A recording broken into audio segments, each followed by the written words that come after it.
Send in the clowns? Don't bother, they're already here. The Cowboys are getting demolished in the first half here at AT&T Stadium. Unbelievably uninspired effort, reminiscent of, I've only been doing this 30 years here with the Cowboys, so there's a very short list of these. I suppose 1989, there were some times when the Cowboys looked like this. That final game at Texas Stadium against the Ravens, reminds a little bit of that, but those teams didn't have the on-paper talent that this team has, and this is a debacle. Can they get it turned around? Yeah, but they've given up 3 touchdown passes in the first half. They have more fumbles than they have scores. The Dallas Stars threatened to outscore the Dallas Cowboys for a while there in a single game, and it's disastrous in this sense. You start 0-2 in the NFL, you don't go to the playoffs. 90% chance you don't go to the playoffs.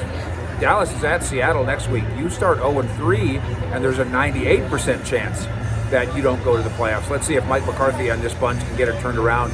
By the way, as I've mentioned a couple times, if you are blaming Jerry Jones or Stephen Jones for this loss, Jerry Jones doesn't have a fumble. Jerry Jones didn't drop a fake punt attempt or throw it or call it. Stephen Jones is not responsible, by the way, for the fact that there's injuries to the guys that entering the season were 1, 2, and 3, first, second, and third tackles on this team. Now, this is evidence, again, pending a second half, that changing coaches, that one coach versus another coach. I've preached this for 40 years, covering the NFL.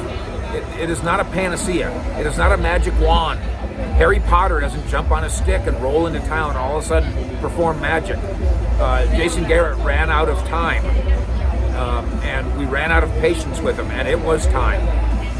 Right now, this sparse crowd, because of COVID-19, in week 2, they're already running out of patience. Witness their boos with the Mike McCarthy era in Dallas. We'll see if it turns around, and we'll keep you posted from here at AT&T Stadium with the Fish. Out.